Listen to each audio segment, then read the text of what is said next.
Assalamualaikum warahmatullahi wabarakatuh. Innal hamdalillah nahmaduhu wa nasta'inuhu wa nastaghfiruh wa na'udzu billahi min shururi anfusina wa min sayyiati a'malina. May yahdihillahu fala mudilla lahu ومن يضلل فلا هادي له أشهد أن لا إله إلا الله وحده لا شريك له وأشهد أن محمدا عبده ورسوله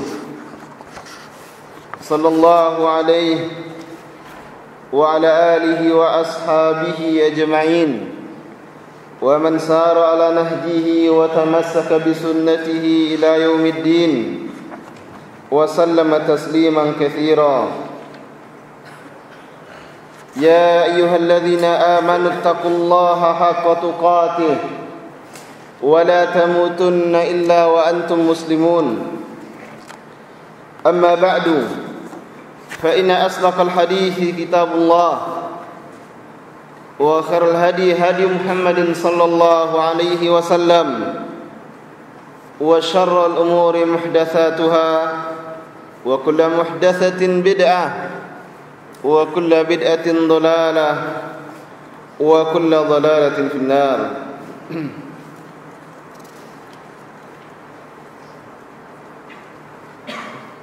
إخوتي في الله وأبنائي الطلبة, alhamdulillah sore hari ini kita kembali melanjutkan kajian kitab Tauhid. Kita masuk ke pembahasan babul khaufi minasyirki. Babul khaufi minasyirki. Sebelumnya kita sudah membahas bab, siapa yang ingat bab tentang apa?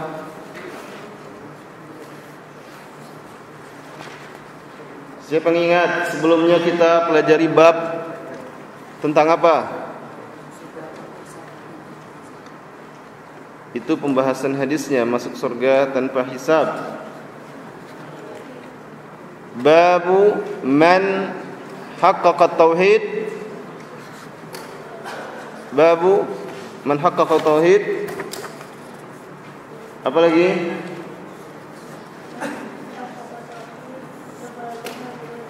Naam, ahsanta. Man haqqaqa tauhid dakhala al-jannah bighairi hisab. Ini pelajaran terakhir kita. Dan hadis yang terakhir kita bahas, Rasulullah menjelaskan ciri-ciri, 3 ciri orang yang akan masuk surga tanpa hisab. Siapa yang masih ingat? Kata Rasulullah ada 70 ribu orang yang masuk surga tanpa dihisab. Siapa yang masih ingat?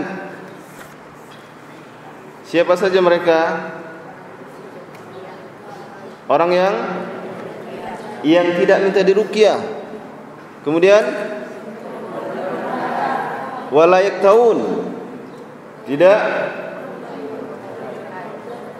Tidak melakukan pengobatan kai atau dengan besi panas. Yang ketiga, wala yatatayyarun, tidak melakukan tatayyur. Apa itu tatayyur? Menganggap sial. Maksudnya menganggap sial bagaimana? Kalau dulu asalnya menganggap sial dengan cara apa? Menggunakan burung. Sebelum bepergian dilepas burung. Kalau burung terbangnya ke kiri, ini pertanda sial. Itu tatayyur asalnya. Tapi sekarang semua keyakinan sial atau tidaknya dengan perantaraan benda apapun walaupun bukan burung, maka juga masuk kepada hukum tatayyur yang seperti di negeri kita. Kalau di jalan raya lihat kucing yang ditabrak atau menabrak kucing. Nah, ini pertanda sial, akhirnya tidak jadi melanjutkan perjalanan. Ini juga termasuk hukumnya seperti tatayur.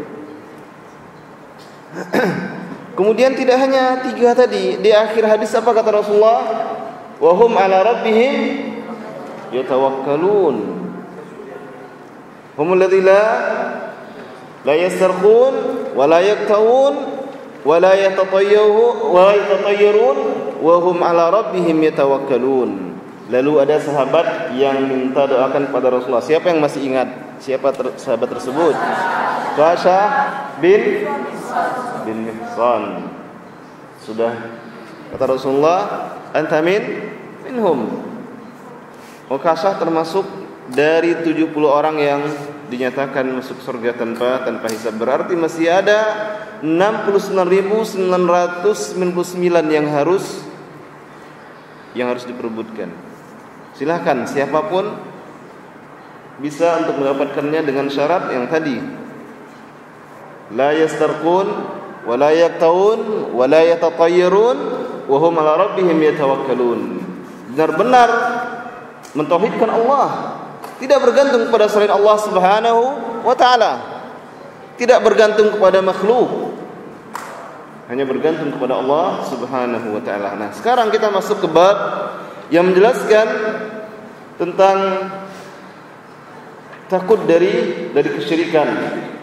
Babul khaufi minasyirki. Perasaan takut dari melakukan kesyirikan. Ini maksudnya. Al-khauf artinya takut. Al-khaufu minasyirk. Takut melakukan kesyirikan, bukan takut dari syirik. Takut itu adalah takut juga termasuk, kalau takut kepada selain Allah bisa jatuh kepada syirik. Takut terhadap, tapi di sini maksudnya adalah takut perbuatan syirik. Takut jatuh kepada perbuatan syirik. Syekhul Islam di dalam bab ini membawakan beberapa dalil. Yang pertama, beliau membawakan firman Allah Subhanahu wa taala di dalam surat An-Nisa ayat 48. Allah berfirman, "Innallaha la yaghfiru an yushraka bihi wa yaghfiru ma duna dzalika liman yasha." Sesungguhnya Allah tidak mengampuni dosa syirik, dan Dia mengampuni dosa selain syirik. Ini dalil yang pertama yang dibawakan oleh Syekhul Islam. Tidak ada kata-kata harus takut. Tapi kenapa Syekhul Islam membawakannya? Kemudian juga dalil yang berikutnya dibawakan oleh Syekhul Islam, firman Allah Subhanahu wa taala di dalam surat Ibrahim ayat 35. Allah berfirman, "Wajnubni wa baniya an na'budal asnam." Allah menceritakan atau menukilkan perkataan Ibrahim. Ibrahim berkata dalam firman Allah ini, "Wajnubni wa baniya an na'budal asnam." Ya Allah, jauhkanlah saya dan keluarga saya, anak saya, dari menyembah berhala. Ini doa Nabi Ibrahim kepada Allah Subhanahu wa taala. Dan dijelaskan oleh Syekh Shalih Fauzan, beliau mengatakan, "Annal musannif rahimahullah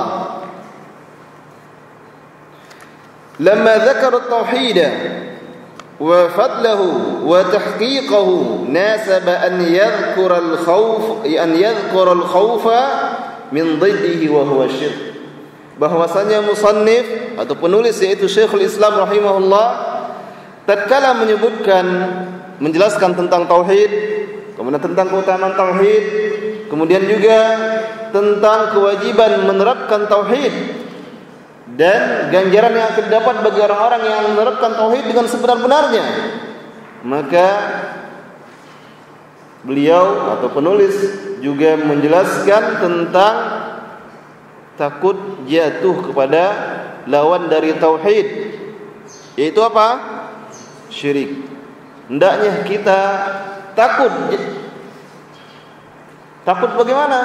Jangan sampai kita melakukan perbuatan syirik. Ini yang ingin dijelaskan oleh Syekhul Islam dengan membawakan dalil-dalil ini. Jangan sampai kita jatuh terhadap perbuatan syirik sehingga Kita termasuk orang-orang yang Allah katakan dalam surat An-Nisa, "Innallaha la yaghfiru an yushraka bihi." Sesungguhnya Allah tidak mengampuni dosa syirik. Nah, ini dia kenapa kita harus takut?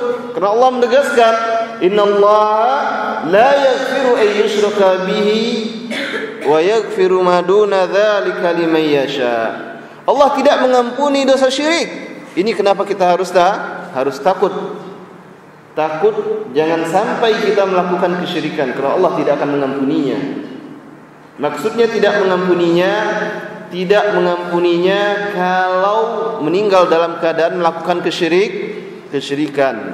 Adapun dosa selain syirik, maka Allah ampuni. Diampuni sini bagaimana? Ada dua kemungkinan. Langsung Allah ampuni, tidak Allah berikan balasan terhadap dosa tersebut, atau Allah berikan balasan terhadap dosa tersebut sesuai dengan kadar dosanya, lalu Allah masukkan ke dalam surga. Allah keluarkan dari neraka, lalu Allah masukkan. Tapi dosa syirik, orang yang meninggal dalam keadaan musyrik, Allah tidak akan mengampuninya. Dan ini adalah syarat. Tauhid merupakan syarat mendapatkan ampunan dari Allah Subhanahu wa taala. Kita juga sudah pernah bahas pada pertemuan-pertemuan sebelumnya hadis Rasulullah sallallahu alaihi wasallam riwayat At-Tirmidzi dari Anas. Bahwasanya Allah berfirman dalam hadis qudsi, "Ya ibn Adam, innaka law ataitani bi qirabil ardi khataaya, thumma laqitani la tusyriku bi syai'an." Nah, ini dia.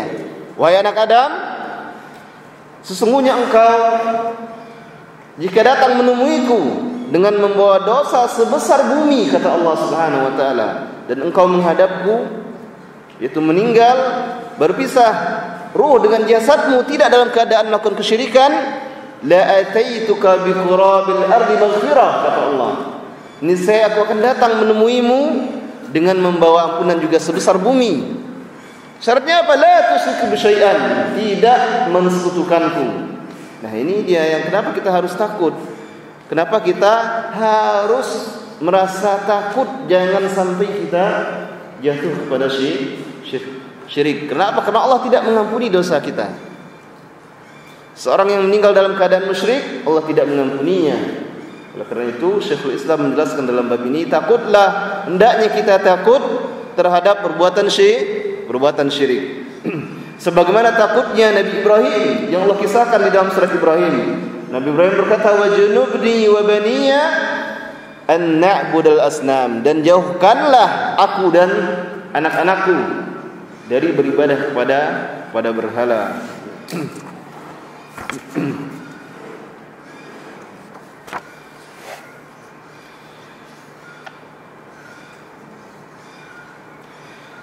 Ada beberapa pelajaran yang dijelaskan oleh Syekh Shalih Fauzan tentang menjelaskan dua dalil ini. Pelajaran pertama, bahwasanya kesyirikan adalah dosa yang paling besar.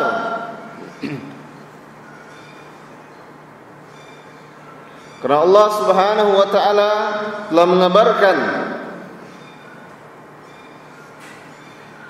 bahwasanya Dia tidak mengampuni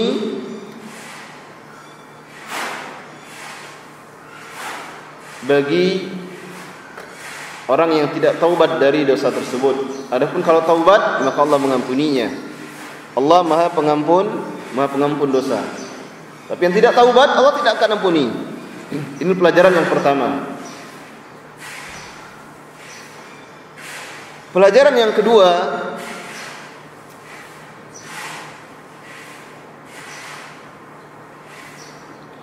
anna ma 'ala syirki min adh-dhunubi idza lam yatub minhu dakhilun tahta al-masyi'ah.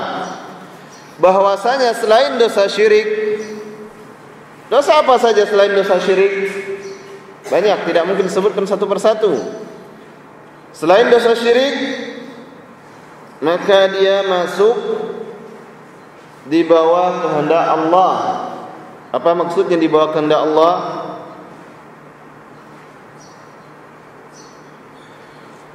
Jika Allah menghendaki, Allah mengampuninya walaupun tanpa taubat. Allah menghendakinya walaupun tanpa taubat, Allah ampuni. Dan jika Allah kehendaki, Allah siksa terlebih dahulu sesuai dengan kadar dosanya.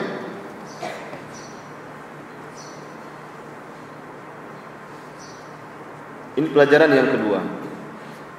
Dosa selain syirik di bawah kehendak Allah. Jika Allah kehendaki, Allah ampuni tanpa taubat, dengan syarat selain syirik. Pelajaran yang ketiga,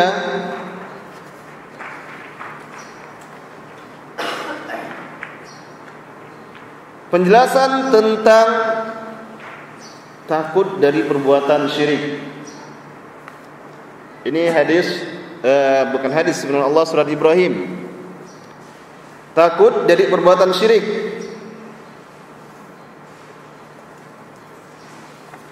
Karena sesungguhnya Nabi Ibrahim alaihi salam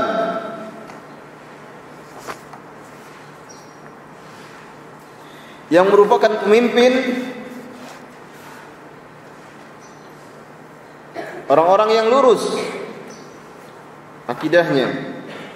Karena Nabi Ibrahim adalah imamul hunafa, pemimpin orang-orang yang lurus akidahnya. Dan merupakan orang yang telah menghancurkan berhala-berhala. Sedangkan beliau takut atas dirinya dan atas keturunannya dari perbuatan syirik. Saya ulangi, pelajaran yang ketiga menjelaskan tentang takut terhadap perbuatan syirik. Karena Nabi Ibrahim takut atas dirinya dan keturunannya jatuh kepada perbuatan syirik.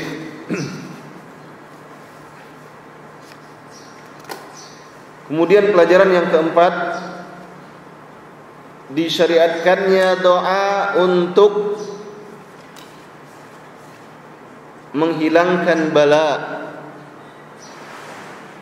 Disyariatkannya doa untuk menghilangkan bala. Apa itu bala? Murka Allah Subhanahu wa taala, azab dari Allah Subhanahu wa taala. Maka salah satu cara untuk menghilangkannya taubat, kembali kepada Allah Subhanahu wa taala dan berdoa kepada Allah Subhanahu wa taala. Sedangkan di dalam surat Ibrahim, tatkala Ibrahim mengatakan wajnubni wa baniya min an na'budal asnam, ini doa Nabi Ibrahim. Ibrahim berdoa kepada Allah agar tidak jatuh kepada perbuatan syirik. Maka dari sini diambil pelajaran, kesimpulan disyariatkannya doa untuk menghilangkan bala.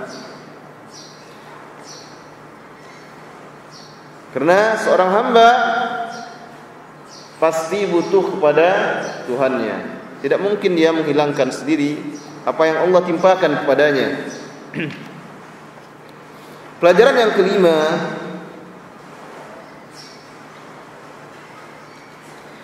disyariatkannya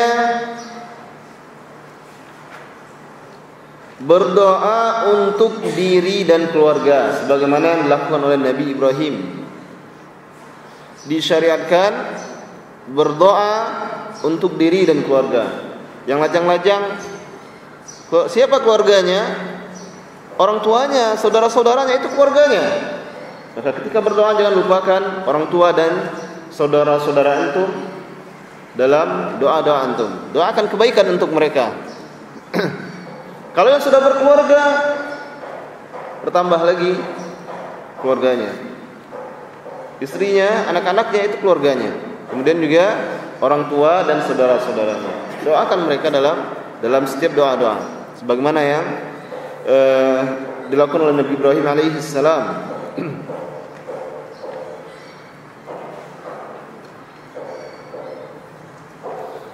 Kemudian yang keenam, pelajaran yang keenam, bantahan terhadap orang-orang yang jahil yang mengatakan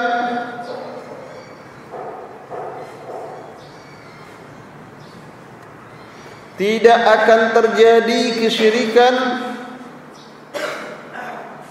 pada umat ini.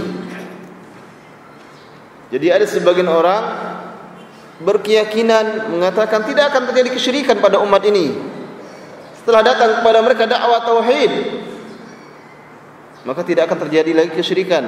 Nah, ini bantahan ayat ini, ayat dan hadis yang dibawakan, ayat yang dibawakan oleh Syekhul Islam, terdapat bantahan. Bantahan terhadap orang-orang yang mengatakan tidak akan terjadi kesyirikan terhadap umat ini. Dan ini keliru. Kelirunya apa? Kelirunya buktinya Nabi Ibrahim berdoa agar Allah menjauhkan dia dan keturunannya dari perbuatan syirik. Ini pelajaran terakhir dari dua ayat yang dibawakan oleh Syekhul Islam. Berikutnya Syekhul Islam membawakan hadis yang diriwayatkan oleh Imam Ahmad, kemudian juga oleh Al-Imam At-Tabrani di dalam kitab Al-Mu'jamul Kabir, di mana Rasulullah sallallahu alaihi wasallam bersabda, "Akhwafu ma akhafu alaikum asy-syirkul asghar." Fasuila anhu faqala ar-riya. Kata Rasulullah sallallahu alaihi wasallam, sesuatu yang paling saya takuti atas kalian adalah syirik kecil. Lalu Rasulullah ditanya oleh para sahabat, ditanya oleh seorang sahabat, apa saja atau apa itu? Dijawab oleh Rasulullah sallallahu alaihi wasallam, ar-riya, yaitu riya. Riya, apa itu riya? Siapa yang tahu apa itu riya?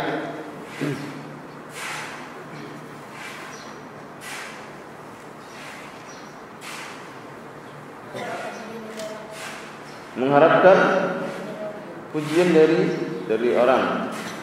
Salah satunya bagian dari makna riya. Riya berasal dari kata ro'a. Ro'a artinya melihat. Aro yuri, memperlihatkan. Memperlihatkan. Dijelaskan di sini oleh Syekh, ar-riya'u, catat baik-baik. Ar-riya'u izharul ibadati liqasdi ru'yatin nasi laha fayahmadunahu 'alaiha. Nah, ini dia jelas.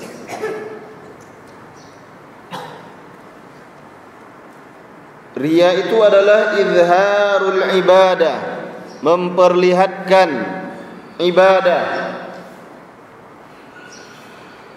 liqasdi ru'yatin nas, dengan tujuan agar orang-orang lain melihatnya, dengan sengaja memperlihatkan ibadah agar orang lain melihatnya dan mereka memujinya atas ibadah yang telah dia perlihatkan.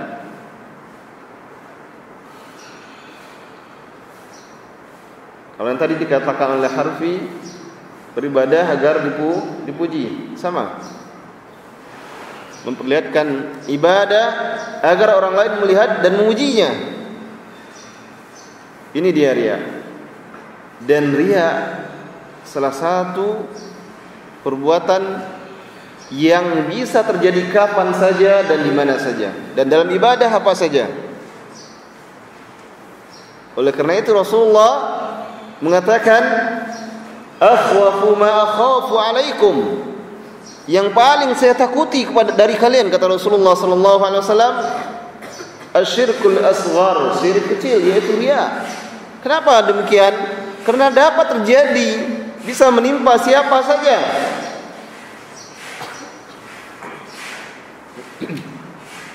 Karena tidak terlihat, dosanya tidak terlihat, dan dia dihiasi dengan ketaatan.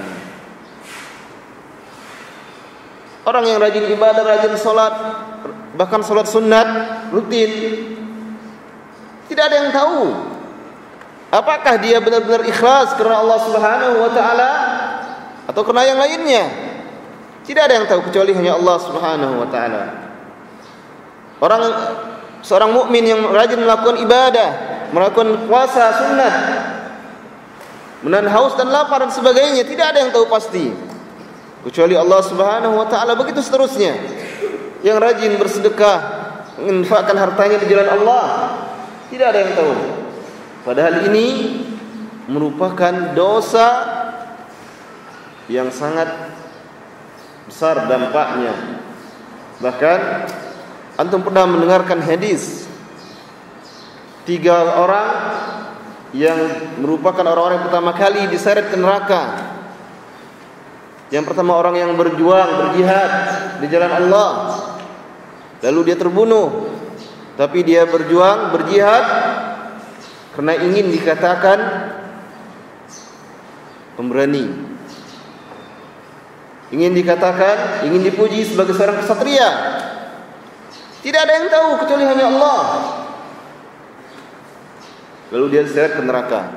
Atau seorang yang Allah berikan ilmu yang luas, hafal Al-Quran, hafal hadis, tidak ada yang tahu kecuali hanya Allah Subhanahu wa taala. Ternyata dia melakukannya karena ingin mendapatkan pujian dari manusia, ingin dikatakan seorang yang alim, ingin dikatakan seorang yang mahir dengan Al-Quran, mahir dengan kitab Allah. Lalu dia diseret ke dalam neraka. Atau seorang yang Allah berikan kepadanya harta yang melimpah, karunia yang banyak, lalu dia habiskan hartanya di jalan Allah. Bahkan dikatakan dalam hal tersebut tidak ada satupun pintu kebaikan dalam menginfakkan harta, melainkan dia infakkan hartanya di jalan tersebut. Tapi apa yang terjadi? Karena dia melakukannya karena ingin dipuji sebagai seorang yang dermawan, maka Allah campakkan dia ke dalam neraka. Oleh karena itu wajar kalau Rasulullah mengatakan, akhwafu ma akhafu alaikum asyirkul asghar.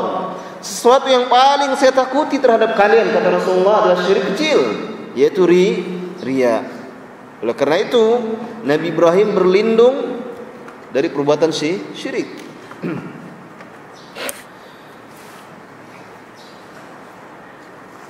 Dan hadis ini menunjukkan bahwasanya Rasulullah sallallahu alaihi wasallam memiliki sifat yang sangat sayang terhadap umatnya, sampai-sampai dia takut umatnya jatuh kepada perbuatan syirik kecil, apalagi syirik besar.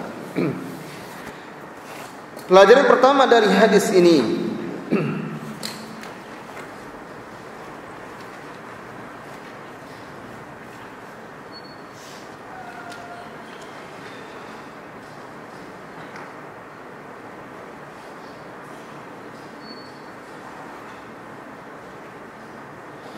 syiddatul khawfi minal wuqu'i fi syirkil asghar. Sangat takut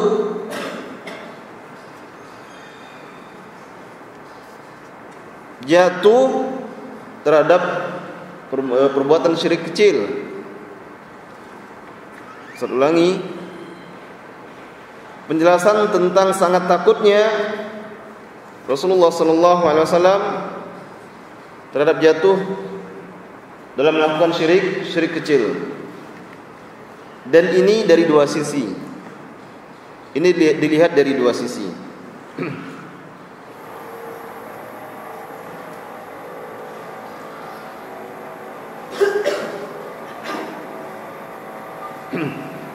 Yang pertama,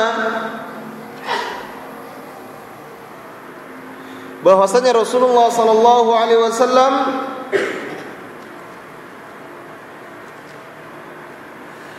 takut terhadap perbuatan syirik kecil dengan rasa takut yang bersangat, atau dengan rasa yang sangat takut.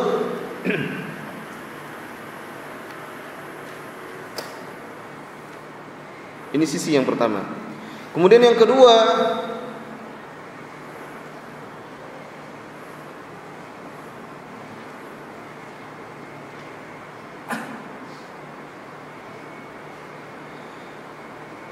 bahwasanya Rasulullah sallallahu alaihi wasallam takut syirik kecil tersebut terjadi pada orang-orang saleh. Maka selain mereka lebih dikhawatirkan lagi akan melakukan dosa tersebut. Kalau orang saleh saja Rasulullah takut terhadap para sahabatnya. Rasulullah takut, khawatir sahabatnya jatuh terhadap perbuatan syirik, apalagi terhadap orang-orang yang jauh dari kesalehan. Nah, ini dua hal ini menunjukkan bagaimana Rasulullah sangat khawatir, sangat takut terhadap dosa riya. Pelajaran yang kedua,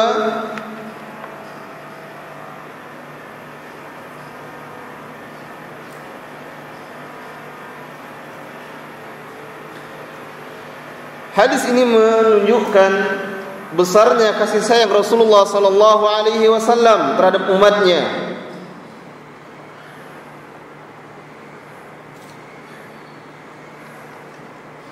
Dan kesungguh-sungguhan beliau dalam menyampaikan hidayah dan memberikan nasihat terhadap umatnya.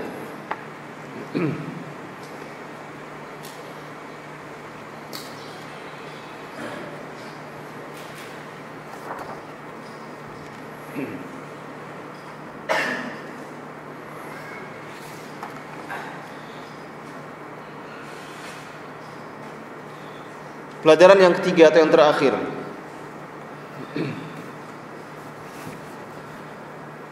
anna syirka yanqasimu ila akbar wa asghara.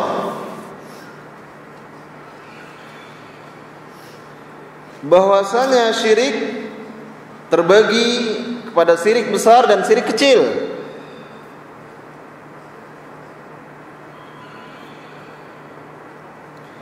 Fal akbar huwa an yusawwiya ghaira Allah billahi fima huwa min khasaisillah. Maka yang dimaksud dengan syirik besar adalah menyamakan selain Allah dengan Allah. Jangan salah, menyamakan selain Allah, bukan menyamakan Allah, tapi menyamakan selain Allah dengan Allah. Beda. Kalau kita mengatakan menyamakan Allah dengan selain Allah, itu beda. Tapi menyamakan selain Allah dengan Allah dalam hal-hal yang merupakan kekhususan Allah Subhanahu wa taala. Apa saja kekhususan Allah? Ibadah. Semua jenis ibadah, yang zahir maupun yang batin, itu adalah kekhususan Allah Subhanahu wa taala. Itu adalah hak Allah Subhanahu wa taala atas hamba-hambanya. Maka tidak boleh siapapun dari makhluk Allah disamakan dengan Allah Subhanahu wa taala dalam hal-hal yang seperti ini. Tidak ada seorang pun makhluk Allah yang memiliki sifat uluhiyah sehingga dia berhak diibadati. Tidak ada seorang pun makhluk Allah yang memiliki sifat rububiyah sehingga pantas untuk diibadati sebagaimana Allah diibadati dengan hak. Oleh karena itu tidak ada yang berhak diibadati kecuali hanya Allah. Karena tidak ada yang memiliki sifat uluhiyah kecuali hanya Allah. Tidak ada yang memiliki sifat rububiyah yang sempurna kecuali hanya Allah Subhanahu wa taala. Maka syirik besar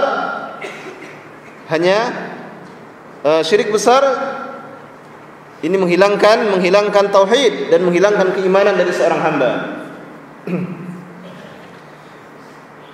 Adapun syirik kecil,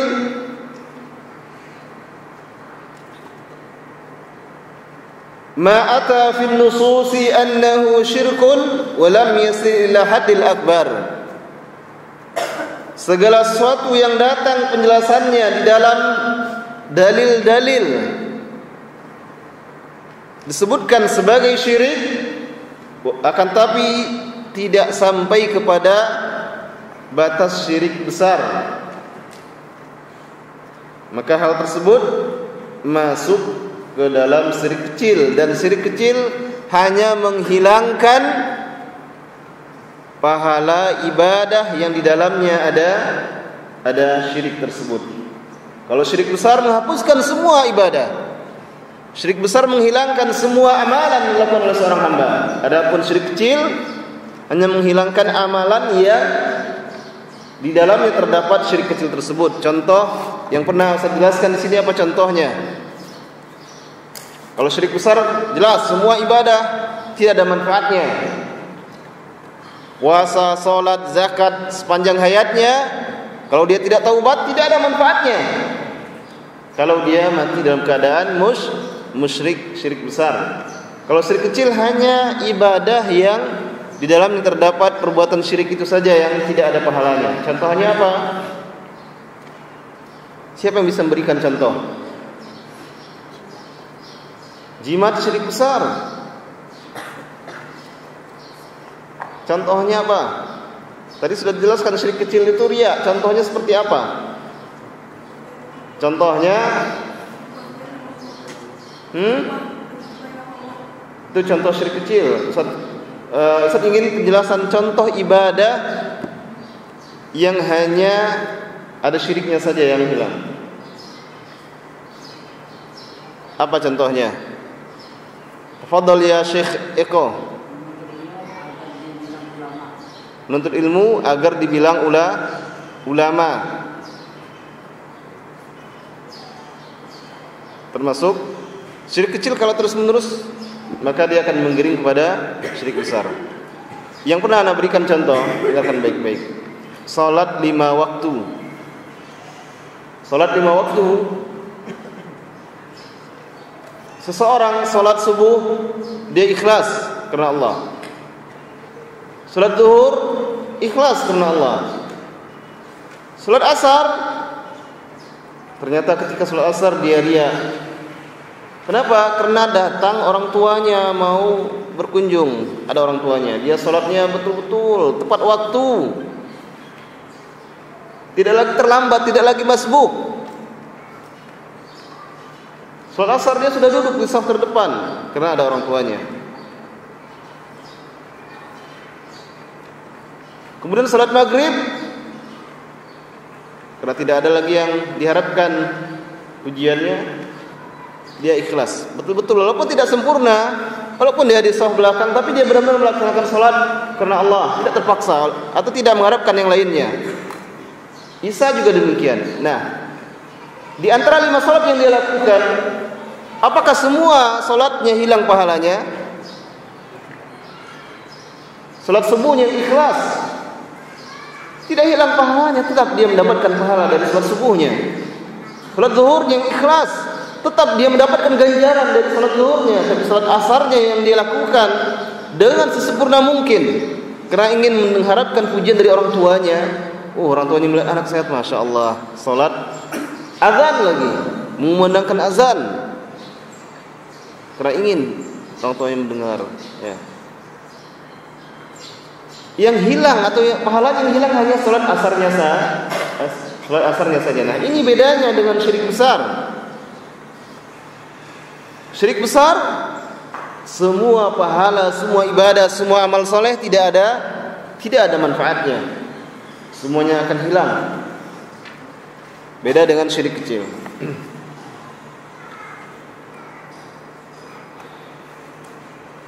Beda antara syirik besar dengan syirik kecil. Perhatikan, ada 3 beda. Ada 3 perbedaan antara syirik besar dengan syirik kecil.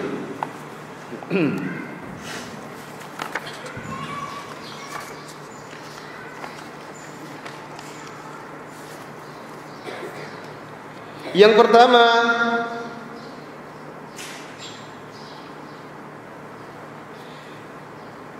anna syirkal akbar yuhbitu jami'al a'mal, bahwasanya syirik besar menghapuskan semua amal, sedangkan syirik kecil hanya menghapuskan amalan yang dikotori oleh syirik kecil tersebut. Ini perbedaan yang pertama.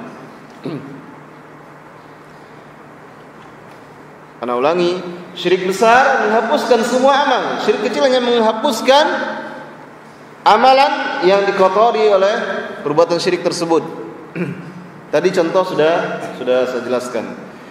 Perbedaan yang kedua, bahwasanya syirik besar menyebabkan pelakunya kekal di neraka. Karena syirik besar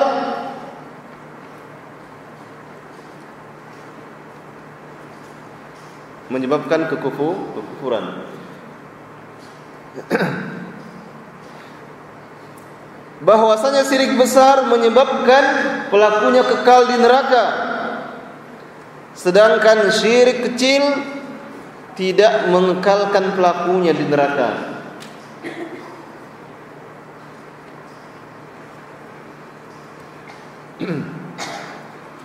Perbedaan yang ketiga,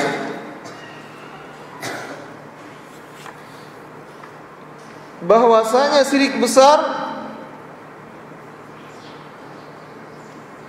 mengeluarkan seseorang dari keislaman, dari keimanan.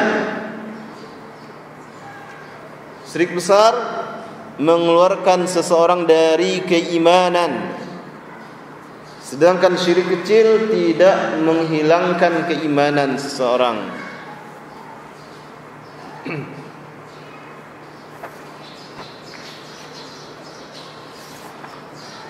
Dengan demikian berakhir pelajaran kita sore hari ini.